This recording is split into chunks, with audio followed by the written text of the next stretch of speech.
Felipe, boa noite. Boa noite. Eu acho que é importante ouvir de você hoje que o Flamengo ganha, né?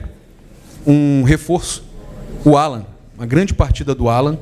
E o Cebolinha, que eu fiquei impressionado, que vem de uma lesão seríssima e jogou um tempo inteiro em alto estilo. Queria que você comentasse a participação desses dois jogadores e o gol também do Alcaraz, que é bom para ele, né? Fiquei muito feliz pelo Alan, muito feliz. Já coloquei ele no jogo, no último jogo lá em Brasília, porque ele veio essa pré-temporada com outra atitude. É um jogador que... Desculpa, tem água, por favor. Água. Veio com uma atitude incrível, veio muito bem fisicamente, se aplicando em todos os treinos. O meu modelo de jogo ele exige muito dos volantes, muita disciplina tática, muita consciência tática, e ele não questionou absolutamente, nunca fez, né? Nunca questionou absolutamente nada, senão ao contrário. Perguntou, se dedicou e treinou muito forte, foi dos que melhor treinou essa pré-temporada. E o futebol não tem segredo, você dá tudo pro futebol, o futebol te devolve. Se vê nos treinos como ele está treinando, e é óbvio que a evolução dele vai existir, vai ser nítida como foi hoje, né? Ele precisa ficar com essa solidez, se sentir bem, ser elogiado, porque ele merece ser elogiado pelo treinador e por todos, né? Porque é um cara que foi muito cobrado aqui, e continuar evoluindo, não parar de trabalhar nunca. No futebol ele não espera ninguém. E sobre o Alcaraz, primeiro o Alcaraz mais do mesmo também, é um cara que se dedica muito nos treinos, não negocia nada, nem aquecimento. E obviamente que também precisa de tempo, e hoje o que eu mais gostei dele foi que ele não perdeu a bola. Hoje ele deu muito valor à bola, cuidou nos domínios, não acelerou tanto o jogo, e foi do jeito que eu gosto, né? Porque eu quero que acelere, mas no momento certo. Então ele soube pensar mais o jogo, que é o que às vezes tem jogadores que a gente precisa acelerar um pouco mais para eles pensar mais rápido, e outros jogadores que a gente precisa frear um pouco mais, que já são muito acelerados. E o caso do Alcaraz, ele é um jogador que precisa dar essa pausa a mais no jogo, e hoje ele fez muito bem, então eu fiquei feliz por ele também. E o Cebolinha realmente me surpreendeu também. Me surpreendeu porque uma lesão de 5 meses, um tendão de Aquiles, que é uma ruptura do tendão de Aquiles, que dizem os médicos que é a pior lesão para um jogador de futebol, e o cara voltar em 5 meses desse jeito. E eu perguntei para ele, né, se ele queria jogar os primeiros 45, os últimos 45 do jogo. Obrigado. E ele pediu para começar o jogo e sair no intervalo. Então, fez um excelente jogo, gostei muito, né? Ganhamos, como você falou, essas novas contratações. Para isso estão as pré-temporada, para isso estão os jogos, que eles possam competir entre eles, e quem cresce é a equipe. Felipe, boa noite, parabéns pela vitória. Obrigado. Lá da Flá TV, eu queria que você comentasse outros pontos positivos que você enxergou hoje, né? Pelo visto você está rouco, um jogo que exigiu muito do Flamengo hoje, né? De muita paciência. Você teve que colocar o Wallace, né, que já jogou contigo nessa função, atacando espaço. Na primeira oportunidade fez o gol. Queria que você destacasse então outros pontos positivos que você enxergou na noite de hoje. Eu enxerguei muitos pontos positivos, e também pontos que temos que evoluir. Precisamos melhorar nosso terço final. Estamos treinando muito para isso. Precisamos chegar com mais gente na área, ter mais, diria, malícia ou maldade na frente do gol, chutar mais. Nós temos que melhorar isso aí. Mas de pontos positivos foi que o time seguiu o plano os 90 minutos. Novamente, ninguém desobedeceu, ninguém saiu da posição do jeito que eu não queria que saísse. E teve a paciência necessária, porque, né, nesse tipo de jogo você tem que ter a paciência. E ficou essa lição pra gente, né? Nós não deixamos a ansiedade que o torcedor gera muitas vezes por querer gols, ele influenciar na nossa tomada de decisão. E isso foi uma coisa que eu fiquei muito feliz, né? Que nós decidimos dentro do campo. E não tem nenhuma diferença você ganhar de 2-0 com 2 gols nos primeiros 10 minutos e ganhar 2-0 com gols no final. O importante é vencer, e às vezes ter paciência, circular e esperar que o adversário canse, abrir espaços, é fundamental, e foi assim que fizemos. Então eu fiquei feliz por essa paciência, que em outros jogos não tivemos tanto, e a gente acabou verticalizando mais do que deveria. E eu gosto que verticalize o jogo, mas saber o momento certo. Felipe, boa noite. João Pedro Fragoso, Jornal Globo. Parabéns pela vitória. Felipe, a gente sabe que você é um treinador sempre focado no adversário da próxima partida, não gosta muito de falar à frente, mas eu queria te perguntar se você conseguiu assistir o jogo do Botafogo ontem. O que você está esperando desse duelo, taticamente, do jogo? Obrigado. Assisti o jogo do Botafogo e seguiu muito o que vinha fazendo ano passado, né? O time campeão da Libertadores, campeão brasileiro, perdeu alguns jogadores, mas se reforçou também. E o treinador que eu também conheço, joguei contra ele no Sub-20, que é um grande treinador, soube manter as ideias que vinham fazendo, não mexer muito e, claro, se torna um time muito poderoso, né? Então sabemos que vamos ter o adversário hoje nessa final com mais alto nível do Brasil, campeão dos dois torneios mais importantes que existe. Então vamos aí colocar à prova esse título e que vença o melhor, que seja um grande jogo. Queremos esse título, eles também, e que vença o melhor. Boa noite, Felipe. Léo José, do Coluna do Fla. O Danilo, mais cedo, quando foi perguntado sobre se ele tinha condição de jogo para essa partida de domingo, ele falou que sabia que estava com a condição física ainda não no auge, porém ele deixou na sua responsabilidade. Aí a pergunta o Danilo, ele está pronto para o jogo da Supercopa contra o Botafogo? Você vai colocar ele para jogar? E uma segunda rápida, o Juninho, já é o segundo jogo dele pelo Flamengo. Como que você faz essa avaliação depois de 2 partidas do atacante? Sobre o Danilo, a escalação ela sai 1 hora antes do jogo, aí a gente vai ver se ele vai jogar ou não, ou vocês vão ver se ele vai jogar ou não, mas vai estar disponível para o jogo, sim. Vai estar disponível, treinou em todo esse período, está bem fisicamente, vinha jogando, um jogador importantíssimo, um jogador de altíssimo nível. E fez um esforço muito grande para vir para o Flamengo. O Flamengo também, mas ele também abriu mão de muita coisa para poder vir aqui realizar o sonho dele. E vai ter todo o apoio. Vamos precisar muito dele, não só do Danilo jogador, senão do Danilo líder, Danilo capitão, o Danilo que fala, que organiza, o Danilo que questiona.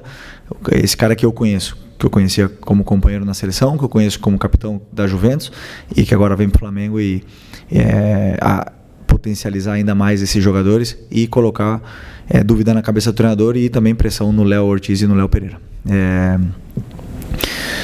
E o outro, Juninho, né? O Juninho vem se adaptando, também ficou treinando separado, não treinando separado, mas ficou muitos dias negociando e treinando não tão bem lá no Azerbaijão, e agora pouco a pouco, com treinos e com ritmo de jogo, ele já vai encontrando a forma. Hoje já vimos alguns detalhes do Juninho, onde pode ver o letal que ele pode ser, né? Esse ataque ao espaço, essa velocidade que ele tem, esse poder ofensivo de sempre atacar o rebote, sempre estar dando opção para os companheiros, e claro que vamos polir bastante ele ainda para ele poder se adaptar, porque não é fácil, são muitos anos fora, e um jogador que vem para o Flamengo precisa desse período de adaptação, mas eu tenho certeza que vai ser rápido, e nós vamos estar para ajudar ele também.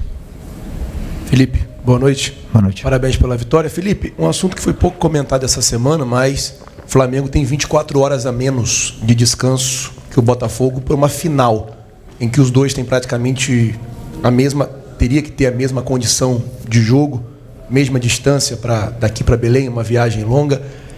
Eu queria que você falasse um pouco sobre isso. O regulamento de competições da CBF recomenda 66 horas de descanso, o Flamengo vai ter 64. E se esse pouco tempo de descanso foi o que pesou na sua decisão em poupar praticamente um time inteiro para essa partida de hoje?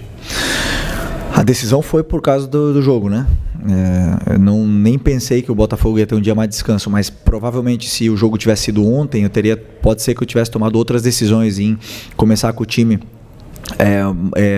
o time com os jogadores aí que a maioria deles pode começar a final, teria começado hoje, ontem no caso, né, na quarta-feira, mas não reclamo porque, claro, tivemos o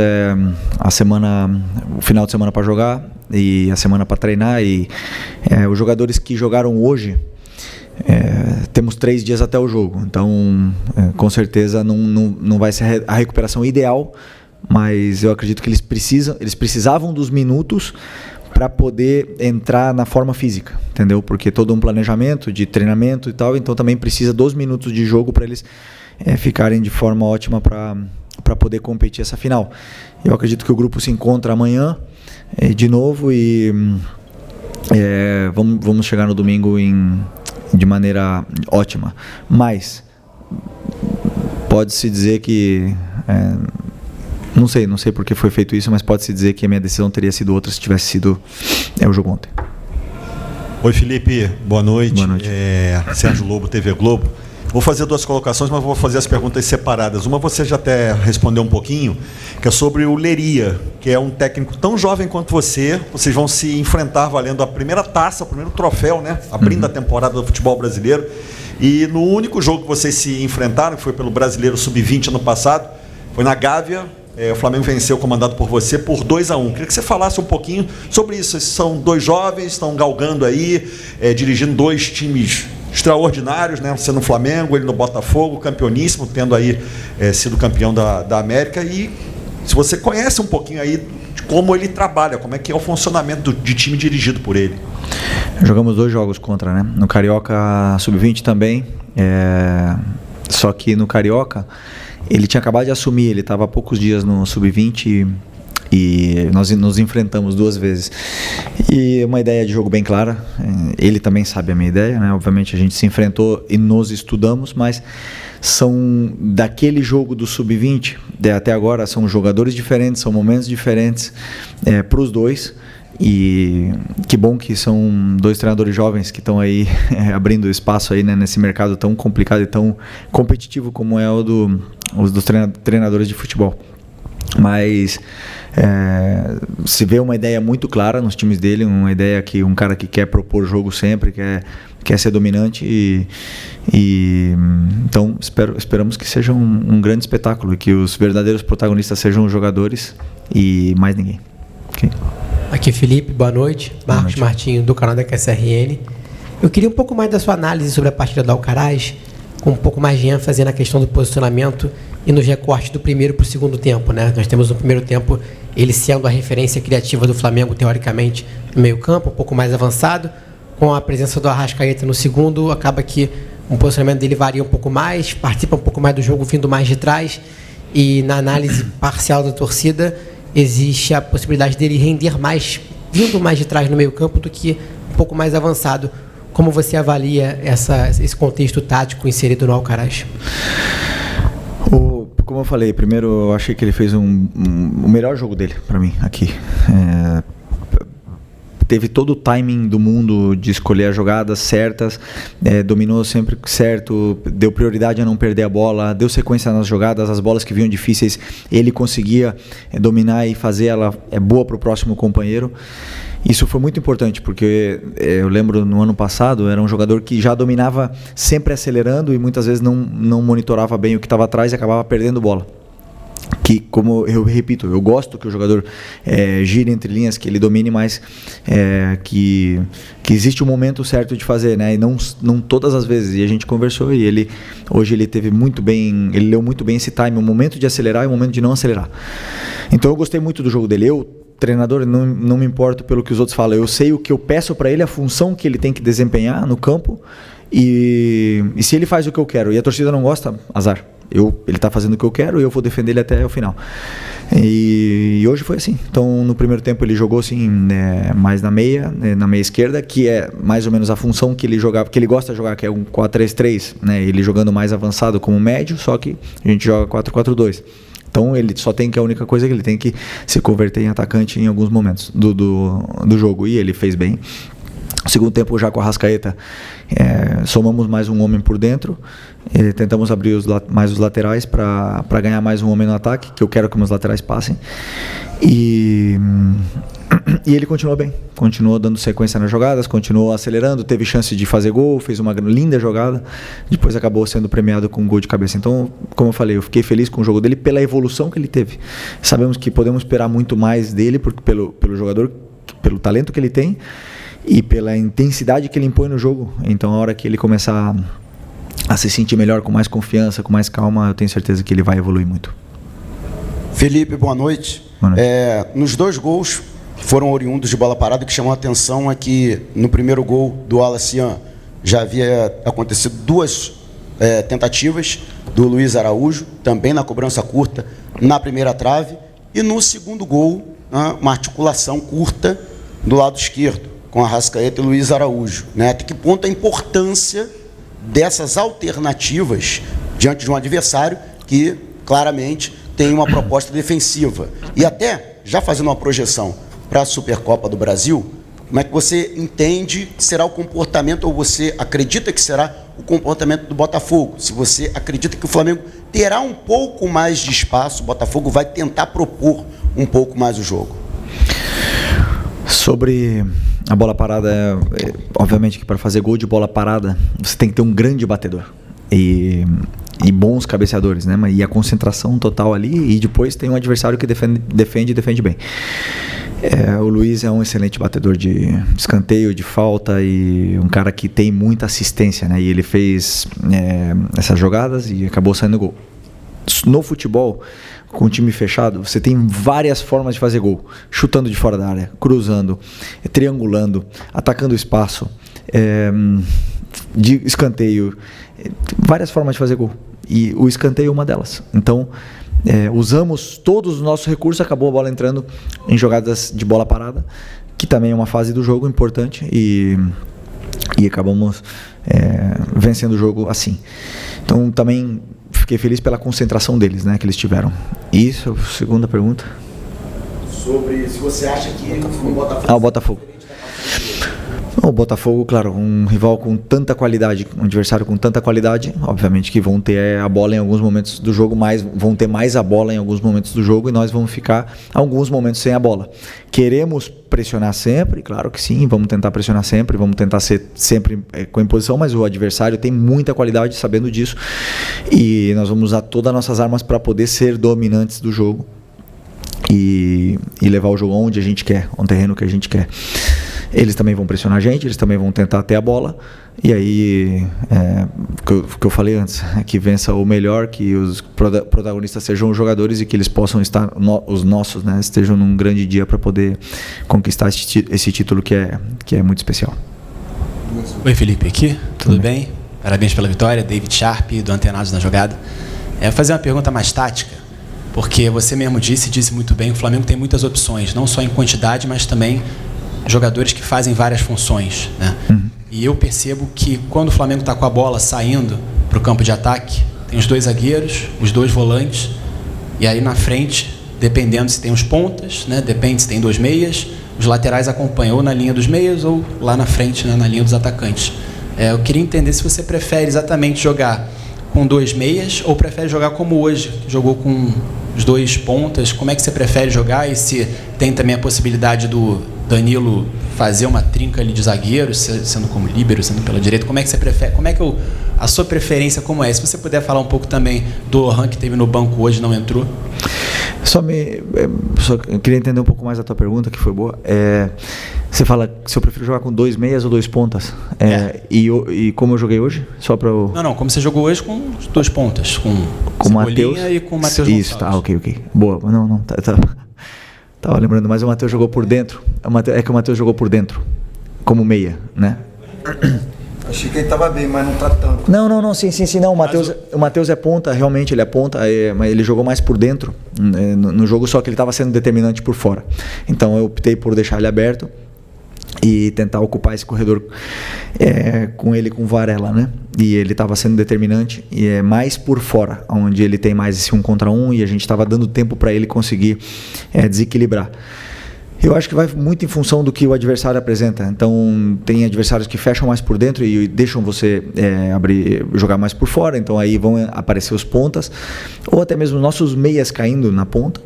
E vão ter adversários que já tentam pressionar mais reto, vão tentar achar passes, vão deixar você achar passes entre linhas, onde também você tem menos tempo para jogar, que é no centro do campo. Então, vai tudo ir muito em função do adversário. O que eu não abro mão da estrutura do nosso time. E respondendo já a tua pergunta, enlaçando ela, sobre o Danilo, né? Então, eu acredito que todo time que competitivo e que consegue brigar pelas competições, tem que saber dominar 2 sistemas. O Danilo pode jogar de zagueiro pela direita, pode jogar de zagueiro pela esquerda, pode jogar numa linha de 3, pela direita, pelo meio e pela esquerda. Então é um cara muito versátil que nos vai dar muitas opções para essa zaga. E em algum momento, se o Wesley estiver na seleção brasileira e o Varela na Uruguaia, ele também vai poder fazer a lateral direita. Mas ele veio de zagueiro, vamos usar ele como zagueiro, porque é como ele vem jogando os últimos anos, e estava sendo um dos melhores zagueiros da Europa. Então, nos dá muita variação tática. E eu vou muito em função do que o adversário me apresenta, da maneira que eles defendem para poder decidir os planos de jogo em cima disso. Não sei se respondi. E o Lohan... o Lohan é um jogador que, claro, talentosíssimo, foi meu jogador no Sub-20, já estava no profissional, desceu para ganhar minutos e precisa de minutos, precisa se desenvolver, precisa trabalhar, precisa entender mais o jogo, continuar trabalhando. O fato é recuperar a melhor forma dele, recuperar o Lohan que todo mundo viu e se encantou no passado. Isso só vai fazer com trabalho, com paciência, e o futebol dele vai voltar. E a hora que ele começar outra vez a acabar com os treinos, a ser o melhor jogador dos treinos e começar a ser o melhor jogador aonde ele estiver, vai voltar a ter mais minutos e vai ser importante pra gente também. Okay? Talento tem, né? Muito talento, muito. Felipe aqui, Thiago Lima do GE. Felipe, parabéns pela vitória, mas eu queria pedir uma licença para você fazer uma pergunta off esse jogo, de uma especial que a gente está fazendo. Faz 5 anos que a regra das 5 substituições entrou em vigor por causa da pandemia. E aí eu queria te perguntar, qual que é a sua visão dessa regra, qual a sua visão, né, dessa avaliação dessa regra nesses 5 anos? E você já virou treinador já com essa regra em vigor, né? Mas o que você acha que isso mudou na vida dos treinadores? Eu acredito que favorece quem tem um elenco muito qualificado, né? Que você pode usar, fazer trocas e subir o nível de 5 jogadores ou pelo menos igualar o nível dos 5 jogadores. Eu particularmente sou um treinador que gosta de trocar pouco. Eu não gosto de fazer substituições. Por quê? Eu vou tentar explicar bem. Porque eu acredito muito que quando você joga 90 minutos, com todos os jogos 90, você se acostuma a jogar, o teu corpo se acostuma a isso. Você se adapta a essa situação. E depois, 90 minutos, acabam sendo poucos. E quando acaba o jogo, você fala, ainda dava para ter ido mais 30, que é o caso da prorrogação. E eu me senti assim durante muito tempo da minha carreira, até os 31, 32 anos, eu acabava o jogo e falava, poderia ter jogado mais 15, 20 minutos no mesmo nível tranquilamente, porque eu não saía do campo nunca. O lateral, o Simeone nunca me substituía, dificilmente ele me substituía. Depois dos 30 eu já comecei a ter mais dificuldade em chegar e manter um nível de intensidade aos 90 minutos. Então eu sou um treinador que gosta de trocar pouco, mas tento sempre ver o que está acontecendo no campo e às vezes fazer trocas para tentar melhorar aquilo que está acontecendo no campo. Mas vocês já viram em alguns jogos, já acabei com uma substituição ou 2 e não me importo. Né? Eu gostava de quando eram 3 substituições, porque você não desestruturava muito a equipe, entendeu? 5 substituições é bom, porque você previne lesões, porque você melhora muitas coisas, mas ao mesmo tempo você desconfigura muitas vezes a equipe, não tem a mesma cara que começou, e são outros jogos, e aí vai muito da mão do treinador em acertar, né? Então fica um futebol mais dos treinadores. Mas está decidido, eu tô feliz com essa regra também, com o elenco que eu tenho na mão. Obviamente que sou privilegiado por poder botar 5 jogadores do banco. Ok? Obrigado. Obrigado.